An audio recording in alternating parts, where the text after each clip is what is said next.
یہ کہانی ایک جزیرے سے شروع نہیں ہوتی. یہ کہانی طاقت کے اس لمحے سے جنم لیتی ہے جب دنیا کے نقشے پر کھینچی گئی لکیریں سوال بن جاتی ہیں اور قانون خاموش تماشائی بن کے رہ جاتا ہے. بحر الکاہل کے کنارے ایک جزیرہ ہے جسے چین اپنی تاریخ کا ادھورا صفحہ سمجھتا ہے. امریکہ اپنی حکمت عملی کا مرکز مانتا ہے اور دنیا ایک ممکنہ جنگ کا نقطۂ آغاز تصور کرتی ہے.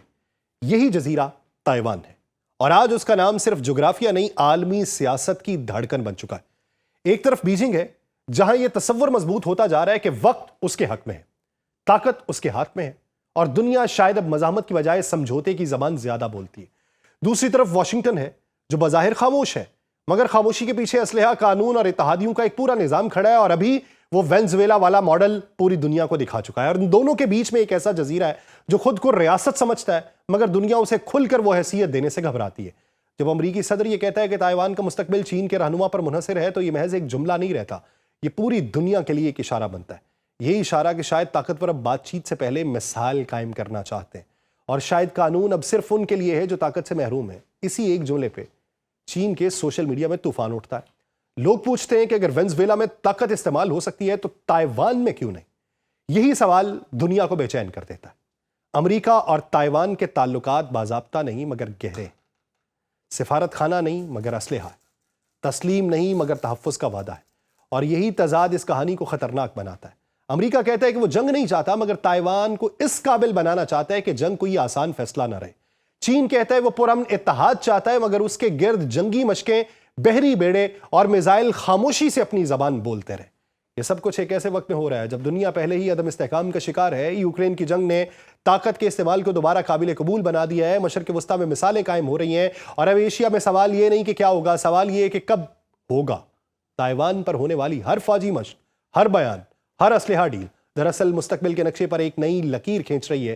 یہ صرف چین اور امریکہ کی کشمکش نہیں، یہ عالمی نظام کا امتحان ہے کہ اگر تائیوان کے معاملے پہ طاقت جیت گئی تو دنیا کے ہر متنازع خطے کو ایک نیا جواز مل جائے گا.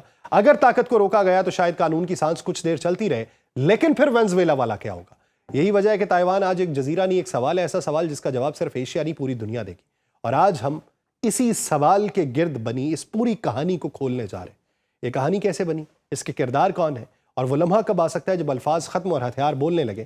یہ ایک ٹیزر ہے اس منظرنامے کا جسے سمجھنا اب محض تجسس نہیں، مجبوری بن چکا ہے. آپ سب پر سلامتی ہو، میں یاسر رشید ہوں اور آپ دیکھ رہے ہیں سنو نیوز. ناظرین، تائیوان، چین اور امریکہ کے تعلقات. چند دن پہلے امریکی صدر ڈونلڈ ٹرمپ نے ایک بڑے انٹرویو میں کہا کہ تائیوان کے مستقبل کا فیصلہ بالآخر چین کے صدر شی جن پنگ کے ہاتھ میں، اور اگرچہ وہ خود بہت ناخوش ہوں گے اگر شی فوجی کارروائی کرے.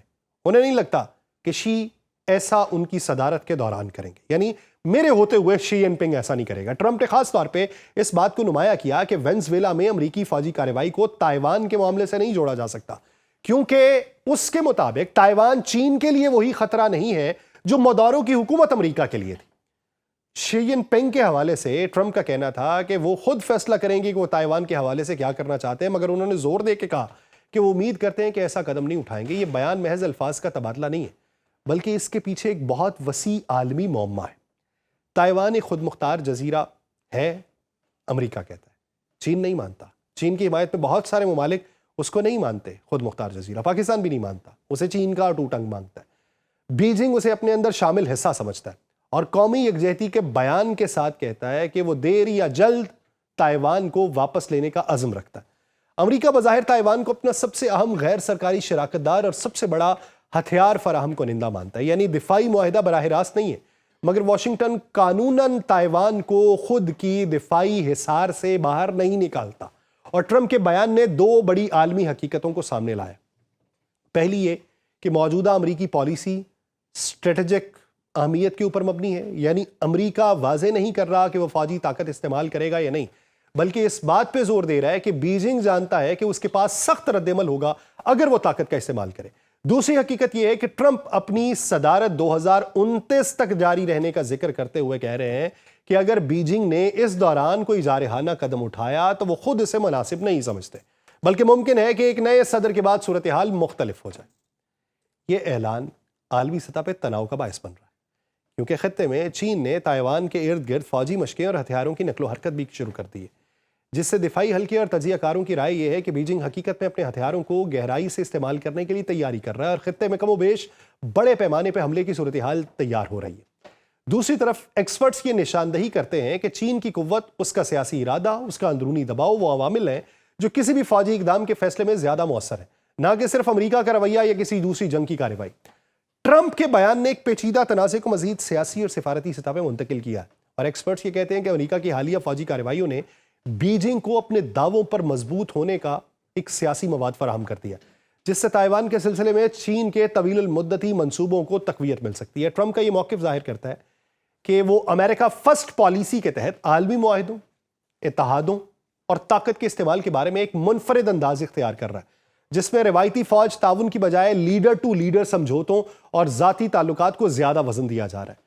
یہ سب منظرنامہ ایک بڑے سوال کو جنم دیتا ہے کہ کیا کسی جزیرے کے مستقبل کا فیصلہ عالمی طاقتوں کی سیاسی اور عسکری سمتوں میں رہنے والی شخصیات کے ہاتھ میں چھوڑا جائے گا، یا یہ ایک واضح، منظم، قانونی اور فوجی تعاون کی پالیسیز خطے کو زیادہ مستحکم کریں گی؟ دنیا اس وقت ایک ایسے موڑ پہ ہے جہاں طاقت صرف ہتھیاروں سے ناپی نہیں جا رہی، بلکہ وہ بیان بازی سے، اعتماد سے، عدم اعتماد سے، عالمی معاہدوں کے بننے سے اور بگڑنے سے اس کی بنیاد رکھی جا رہی ہے۔ یہاں اصل بحث ایک سوشل میڈیا جملے سے شروع ہوئی تھی، مگر اس کے اثرات عالمی نظام تک پھیلے۔ ایک صارف نے، جو چائنا کا ہے، اس نے لکھا کہ تائیوان کو بھی اسی طریقے سے واپس لیا جانا چاہیے جو وینزویلا والا واقعہ ہوا تھا۔ اس کے قریب 1000 کے قریب لوگوں کی تائید ملی اس پہ۔ ایک آن لائن رائے تھی جو لوگوں کی لی گئی، لیکن اسے ایک آن لائن رائے نہیں سمجھا گیا، اسے اجتماعی ذہن کی جھلک سمجھا گیا جو چین کے اندر اور اس کے اطراف میں تیزی سے تشکیل پا رہی ہے۔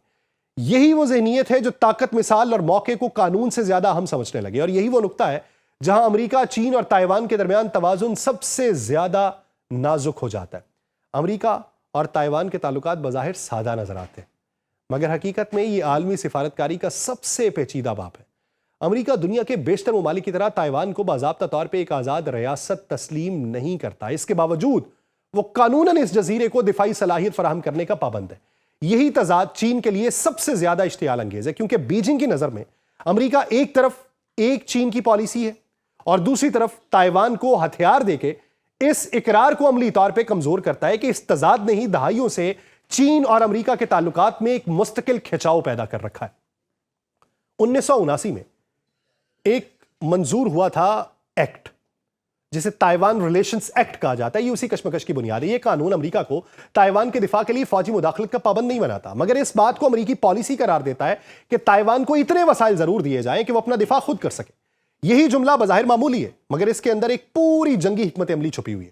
چین اس قانون کو امریکی مداخلت کی قانونی شکل سمجھتا ہے، جبکہ واشنگٹن اس خطے میں توازن قائم رکھنے کا ذریعہ قرار دیتا ہے۔ ٹرمپ انتظامیہ کی جانب سے $11 ارب سے زائد کے ہتھیار تائیوان کو فروخت کرنے کا اعلان اسی پالیسی کا سب سے واضح اظہار ہے۔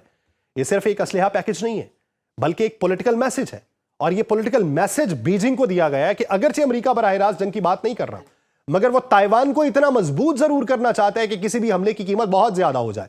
اسی لیے چین اس فیصلے کو اشتعال انگیزی کہتا ہے اور تائیوان اسے بقا کی ضمانت سمجھتا ہے۔ دلچسپ بات یہ کہ ٹرمپ خود اس سارے معاملے میں دانستہ طور پہ مبہم رہتے ہیں۔ وہ واضح طور پہ یہ نہیں کہتے کہ اگر چین نے تائیوان پہ حملہ کیا تو امریکہ کیا کرے گا۔ یہی وہ پالیسی ہے جسے اسٹریٹجک ایمبیگوٹی کہا جاتا ہے، اور اس کا مقصد چین کو غیر یقینی میں رکھنا ہے تاکہ وہ یہ حساب نہ لگا سکے کہ حملے کی صورت میں رد عمل کیا ہوگا۔ امریکہ یہ سمجھتا ہے کہ یہی غیر یقینی صورتحال جنگ کو روکنے کا سب سے مؤثر ہتھیار ہے، جبکہ ناقدین کا کہنا ہے کہ یہی ابہام چین کو مزید آزمائش پہ اکسا سکتا ہے۔ امریکن اسٹریٹجی کی دستاویزات میں بار بار یہ بات دہرائی گئی کہ واشنگٹن چین کے ساتھ براہ راست تصادم نہیں چاہتا، بلکہ وہ اپنے اتحادیوں کی عسکری صلاحیت بڑھا کے خطے میں توازن قائم رکھنا چاہتا ہے۔ جاپان، جنوبی کوریا، فلپائن اور آسٹریلیا اسی اسٹریٹجی کے ستون ہیں۔ تائیوان ان سب کے درمیان میں ایک حساس کڑی ہے جس کے بغیر پورا ایشیائی توازن ڈگمگا سکتا ہے، اور یہی وجہ ہے کہ تائیوان کا معاملہ صرف چین اور امریکہ کا مسئلہ نہیں رہے گا، بلکہ پورے بحر الکاہل کے مستقبل سے جڑا ہوا ہے۔ اور چین کے اندر سوشل میڈیا پہ ہونے والی یہ جنگ یا یہ رائے اس بات کا ثبوت ہے کہ عوامی رائے بھی آہستہ آہستہ زیادہ جارحانہ ہوتی جا رہی ہے۔ اب دیکھنا یہ ہے کہ اس کے نتائج کیا نکلیں گے۔ مجھے دیجیے اجازت، اللہ نگہبان۔